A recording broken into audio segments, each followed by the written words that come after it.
안녕하세요. 아컨 권순우입니다. 3프로TV 멤버십의 데이터센터 활용법 관련한 이야기를 드리려고 오늘도 준비를 했습니다. 일단 3프로 앱이나 3프로 온라인, 요새 3프로 멤버십 PC에서도 볼 수 있는 거 아시죠? 저는 좀 더 넓은 화면이라 이 PC 화면을 좀 더 선호하고 있습니다. 3프로TV 홈페이지에 가셔서 멤버십 버튼을 누르시고 그리고 마스터 클럽 옆에 있는 데이터 센터를 눌러주시면 됩니다. 여기서 데이터 센터 보러 가기 버튼을 눌러주시면 빅파이낸스 3프로TV의 데이터 센터에 들어오실 수 있습니다. 오늘 드릴 얘기는 뭐냐면은 철강 관련한 이야기를 좀 드려보려고 해요. 철강 많은 분들이 선호하는 종목은 아니실 텐데 철강의 어떤 지표들을 보면서 우리가 포스코의 주가가 어떻게 움직이는지를 한번 확인해 보도록 하겠습니다. 일단 철강에서 가장 중요한 지표라고 할 수 있는 것들은 우리가 여기서 그 3프로 앱에 가 보시면은 다양한 지표들이 나오는데 여기에 컴퍼니, 인더스트리, 산업 지표가 있어요. 산업 지표에 가면은 정말 많은 데이터들이 이렇게 나와 있습니다. 근데 우리가 보려 그러는 건 오늘 철강 데이터니까 철강을 누르시고 오늘 제가 드려드리고 싶은 지표는 여기 밑으로 쭉 내려가면은 차이나 스틸 프라이스 HRC 라는 것이 있습니다. HRC는 그 열연 강판 코일이에요. 열연 코일이에요. 한번 눌러 보시면은 여기에 지표가 이렇게 나옵니다. HRC는 한 롤드 스틸, 그러니까 열연 강판을 돌돌돌돌 맞는 코일입니다. 요 위에 보시는 것이 열연 강판 가격이고요. 중국의 열연 강판 가격입니다. 아래는 보시는 게 포스코 홀딩스의 주가입니다. 이게 패턴을 보시면 이렇게 내려왔다가 올라가는 게 포스코 주가. 그러면 열연 가격도 살짝 내려갔다가 이렇게 쭉 올라가는 모습을 보이고 고점을 형성하고 두 번의 어떤 계단식으로 내려와서 내려가는 모습 그리고 끝에 올라가는 모습을 보이죠. 밑에 포스코 주가를 보더라도 고점을 찍고 계단식으로 내려왔다가 다시 내려갔다가 계단식으로 내려갔다가 다시 올라가는 이런 패턴을 보입니다. 와, 이 열연 강판의 가격을 미리 예상할 수 있다면 포스코의 주가도 예상을 할 수 있겠죠. 그러면은 이 지표가 왜 그런 식으로 나타나는지에 대해서도 좀 이해를 할 필요가 있습니다.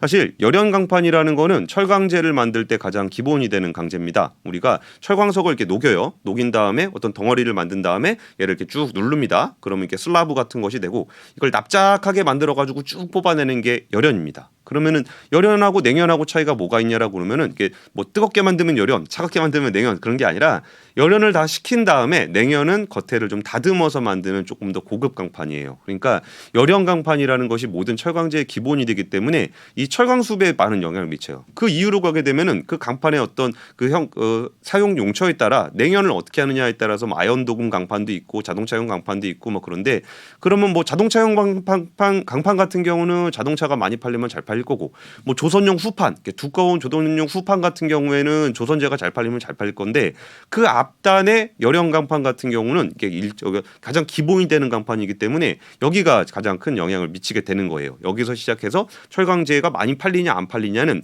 열연 강판 숫자가 제일 기준이 된다는 거죠. 그리고 왜 중국 열연 강판을 제가 강판 데이터를 보게 되냐면은 중국은 전 세계에서 철강제를 가장 많이 생산하고 가장 많이 소비하는 국가입니다. 그러다 보니까 이 철강제를 중국에서 정해진 열연 강판 가격이 거의 전 세계 가격의 표준을 이루게 돼요. 그러니까 철강제의 가격은 일반적으로 공급단의 문제와 수요단의 문제가 있는데 대표적으로 보면 공급단은 철광석하고 석탄의 가격이 철강의 가장 기본이 되는 원가입니다. 근데 철광석 가격이 올라간다거나 아니면 석탄 가격이 올라가게 되면은 당연히 철강제를 공급하는 가격이 좀 더 올라가겠죠. 하지만 이런 식으로 공급 가격이 올라가게 되면은 수요가 부족할 때 공급 가격이 올라가면은 급격하게 수요가 떨어지는 경향을 보입니다. 반대로 수요가 굉장히 좋다. 뭐 도로 건설도 많이 하고 차도 많이 팔리고 뭐 선박도 뭐 많이 만들고 막 그러면은 철강을 사는 사람들이 너도 나도 철강제를 원하잖아요. 그럼 철강 가격이 올라가게 돼요. 그래서 중국의 열연 가격을 중요하게 생각하는 이유는 중국의 철강 수요를 가장 잘 보여주기 때문에 그래요. 그러니까 철강제의 원가가 올라가서 가격이 올라가면은 철강 회사들의 마진이 별로 안 됩니다. 그런데 수요가 늘어서 너도 나도 사겠다 그래가지고 이게 가격이 올라가게 되면은 이게 철강 회사들의 수익성이 많이 개선이 되기 때문에 중국의 열연 가격이 올라간다라는 거는 전 세계에서 철강을 가장 많이 사용하고 있는 중국에서 철강제를 많이 사용한다는 거기 때문에 포스코의 실적도 굉장히 좋아지는 경향을 보입니다. 그래서 포스코의 주가가 단기적으로는 열연 가격과 정확하게 일치한다고 보기는 어렵지만 추세적인 측면에서 보면은 이런 식으로 추세를 그리고 있을 때 열연 가격도 같은 흐름을 보이고 있다는 거죠. 그럼 우리가 이런 걸 생각해 볼 수가 있을 거예요. 여기서 열연 가격이 지금 올라가고 있는 추세에서 포스코 가격이 올라갔잖아요. 이런 것들은 중국의 수요가 뭔가 개선될 거다라는 기대감이 있나 보다. 중국의 리오프닝을 통해서 어떤 철강제 수요가 늘어날 거다라는 기대감이 있다 보니까 열연 간판 가격도 올라가는 거고 포스코의 주가도 이렇게 올라가는 모습을 보인 겁니다. 그런데 의외로 열연 가격이 별로 올라가지 않는데 일시적으로 포스코의 주가가 올라가는 모습을 보인다. 이거는 어떤 단기의 수급적인 요인에 의해서 특정 주체가 주가를 만약에 주식을 많이 사서 가격을 올리는 거라 그러면 그 부분에서는 추세적으로 올리기가 굉장히 어려워요. 왜냐하면 우리는 주식 투자를 할 때 우리가 보는 관점만 보는 게 아니라 다른 사람들은 포스코의 주가를 어떻게 보는지를 많이 보셔야 되잖아요. 근데 글로벌하게 주요 투자자들, 기관 투자자들은 여기서 중국의 열연 가격을 기준으로 포스코의 주가를 측정하는 경우가 많기 때문에 열연 간판 가격이 올라가지 않는 상황에서 포스코 가격이 막 올라간다. 그러면 이거 단기에는 조금 주가가 많이 올라간 것 같다라고 생각하실 수 있을 것 같고요.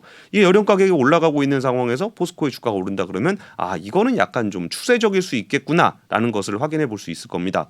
다만 지금 열연 가격이 올라가는 거는 중국의 리오프닝에 대한 기대감으로 올라가는 거기 때문에 여기서 실질적인 중국의 수요가 늘어나서 여기서 더 올라간다 그러면 좀 더 확실한 추세를 그리겠구나라는 것을 좀 알 수가 있을 겁니다.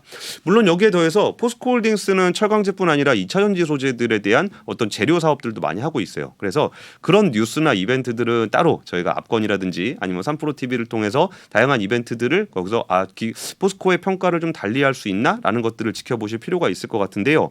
어쨌든 포스코가 지금 다양한 신사업들을 하고 있는 이유도 이 철강 가격과 거의 연동하고 있는 자신들의 주가를 좀 더 철강 가격 이상의 뭔가 가치, 뭔가 미래 성장 산업에 대한 기대감으로 주가에 대한 멀티플을 좀 더 주고 싶은 거예요. 지금 철강제를 기준으로 하면 PER 한 5배 정도밖에 안 되기 때문에 여기에 더해서 2차전지 리튬이라든지 니켈 사업들에서 좀 더 성과를 보여준다면 여기서 열연 가격보다 훨씬 더 포스코 주가가 탄력적으로 위로 움직이는 그런 모습을 볼 수 있게 되지 않을까 싶습니다. 오늘 드리고 싶은 얘기는요. 철강제에 관련된 회사들을 볼 때 단순하게 그날 수급으로 보시는 것도 있겠지만 글로벌하게 통용되고 있는 이런 지표들을 통해서 포스코 주가의 현재 위치를 한 번씩 확인해 보시는 것도 좀 더 안전하고 건강하게 투자할 수 있는 비결이 되지 않을까 싶습니다. 이런 데이터가 다 어디에 있다? 3프로 멤버십 데이터 센터에 모여 있습니다. 앞으로도 데이터 센터의 많은 활용도와 관련한 이야기를 나눠보도록 하겠습니다. 지금까지 악권 권순우 기자였습니다. 감사합니다.